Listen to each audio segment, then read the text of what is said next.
नमस्कार दोस्तों, संस्कारमय चैनल में आप सभी का स्वागत है। दोस्तों, हिंदू कैलेंडर के मुताबिक हर साल चैत्र और शारदीय नवरात्र होते हैं, जिनमें लोग पूरी श्रद्धा के साथ घट स्थापना करते हैं। लेकिन इन दोनों नवरात्रि के अलावा दो और नवरात्रि आते हैं। ये गुप्त नवरात्रि कहलाते हैं। एक नवरात्रि माघ महीने में और दूसरी नवरात्र आषाढ़ महीने में आती है। यह चारों ही नवरात्र ऋतु परिवर्तन के समय मनाए जाते हैं। शक्ति की साधना के लिए चैत्र या वासंतिक नवरात्र एवं अश्विन या शारदीय नवरात्र के बारे में हम सभी जानते हैं, लेकिन इसके अलावा भी साल में 2 बार विशेष कालखंड में सभी मनोकामनाओं की पूर्ति के लिए और सिद्धि, धन, ऐश्वर्य, सुख, शांति के लिए माँ जगदम्बा की साधना आराधना की जाती है, जिसे गुप्त नवरात्रि कहा जाता है। दोस्तों, इस दौरान रात के समय माँ दुर्गा की गुप्त पूजा की जाती है। इस नवरात्रि में पूजा विधि चैत्र और शारदीय नवरात्रि के बिल्कुल अलग होती है। सामान्य नवरात्रि में आमतौर पर सात्विक और तांत्रिक पूजा दोनों की जाती है। वही गुप्त नवरात्रि में ज़्यादातर तांत्रिक पूजा की जाती है। दोस्तों, इस साल माघ महीने की गुप्त नवरात्र 12 फरवरी से 21 फरवरी तक है। माघ गुप्त नवरात्र का अपना भी एक खास महत्व है। माघ गुप्त नवरात्र में भी माँ दुर्गा के सभी रूपों की अलग अलग आराधना की जाती है। माँ गुप्त नवरात्र में माँ शक्ति के स्वरूपों के अलावा 10 महाविद्या को भी पूजा जाता है। गुप्त नवरात्र में मुख्य तौर पर तंत्र साधना की जाती है। दोस्तों, इस साल माघ गुप्त नवरात्र 12 फरवरी से शुरू होने वाले हैं।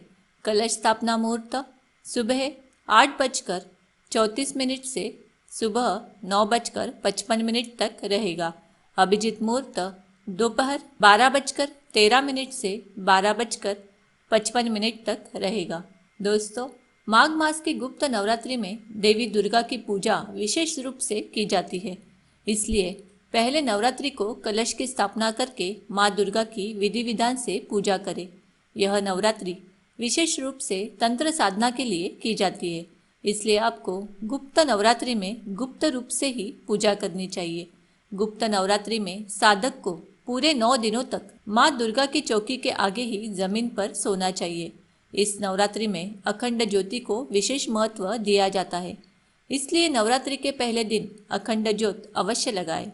माघ गुप्त नवरात्रि में पूरे 9 दिन दुर्गा सप्तशती का पाठ अवश्य करें। गुप्त नवरात्रि में व्रत यदि आप किसी कार्य सिद्धि के लिए कर रहे हैं तो फलाहार ही ग्रहण करें। यदि आप ऐसा नहीं कर सकते तो आप एक समय ही भोजन करें। यदि आप गुप्त नवरात्रि में तंत्र साधना कर रहे हैं तो यह तंत्र साधना रात के समय ही करना उचित रहता है। गुप्त नवरात्र के पहले दिन माँ दुर्गा को श्रृंगार अवश्य चढ़ाएं। माघ गुप्त नवरात्रि में विशेष रूप से पशु और पक्षियों की सेवा करें। यदि आप ऐसा करते हैं तो आपको आपकी साधना का पूर्ण फल प्राप्त होगा। गुप्त नवरात्रि में कन्या पूजन को भी विशेष महत्व दिया जाता है, इसलिए जब आपका व्रत पूर्ण हो जाए तब आप कन्या पूजन अवश्य करें। गुप्त नवरात्रि में साधक को अपने सभी काम स्वयं ही करने चाहिए। यदि आप अपना कोई भी काम दूसरों से कराते हैं तो आपको इस व्रत के पूर्ण फलों की प्राप्ति नहीं होगी। माघ गुप्त नवरात्रि में आपको चमड़े की किसी भी वस्तु का प्रयोग बिल्कुल भी नहीं करना चाहिए। गुप्त नवरात्रि में आपको दाढ़ी, बाल आदि बिल्कुल नहीं बनवाने चाहिए। गुप्त नवरात्रि में किसी पर भी गुस्सा नहीं करना चाहिए और न ही किसी को अपशब्द बोलने चाहिए। गुप्त नवरात्रि में आपको पूजा करते समय यह ध्यान रखना चाहिए कि आपको पूजा करते समय कोई न देखे, नहीं तो आपको इस पूजा के पूर्ण फल की प्राप्ति नहीं होती। माघ गुप्त नवरात्रि में आपको किसी भी कन्या को मारना या उसका अपमान नहीं करना चाहिए। आपको माघ नवरात्रि में लहसुन, प्याज और मांसाहार का प्रयोग बिल्कुल भी नहीं करना चाहिए। माघ गुप्त नवरात्रि में किसी भी पशु पक्षी को न तो मारे और न ही सताए। गुप्त नवरात्रि में आपको शराब का सेवन भी बिल्कुल नहीं करना चाहिए। दोस्तों, साधारण नवरात्रि की तरह इन नवरात्रों में भी पूजा पाठ और पूजा सामग्री का खास महत्व होता है। गुप्त नवरात्रि में भी सबसे पहले घट और कलश स्थापना की जाती है, लेकिन साधारण नवरात्रों और इन नवरात्रों में सबसे बड़ा होता है पूजा का समय। इन 9 दिन विशेष रूप से रात्रि में पूजन किया जाता है। तांत्रिक शक्तियों को बढ़ाने के लिए पूजन किया जाता है। इस काल में 9 दिन पूजा पाठ करने के बाद अष्टमी और नवमी के दिन कन्याओं को भोज करवाते हैं।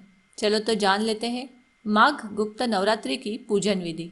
दोस्तों, माघ गुप्त नवरात्रि के दिन साधक को सुबह ब्रह्म मुहूर्त में स्नान करके साफ वस्त्र धारण करने चाहिए। इसके बाद एक साफ चौकी लेकर उस पर गंगाजल का छिड़काव करना चाहिए और उस पर लाल रंग का कपड़ा बिछाना चाहिए। कपड़ा बिछाने के बाद कलश की स्थापना करनी चाहिए। कलश की स्थापना के लिए एक मिट्टी का पात्र लेना चाहिए और उसमें जल भरकर गंगाजल डालकर उसे ढक्कन से बंद करके एक नारियल पर लाल रंग की चुन्नी से लपेटकर कलश के ऊपर स्थापित करना चाहिए। इसके बाद माँ दुर्गा की प्रतिमा या तस्वीर को चौकी पर स्थापित करना चाहिए और माँ को रोली का तिलक करना चाहिए। इसके बाद कलश का भी तिलक करना चाहिए। तिलक के बाद माता को श्रृंगार की भी सभी वस्तुएं अर्पित करनी चाहिए और उन्हें लाल रंग के पुष्पों की माला और पुष्प अर्पित करने चाहिए। इसके बाद माता के आगे धूप दीप जलाने चाहिए और उनके मंत्रों का जाप करना चाहिए। इसके बाद गोबर से उपले से अदन्यारी करें।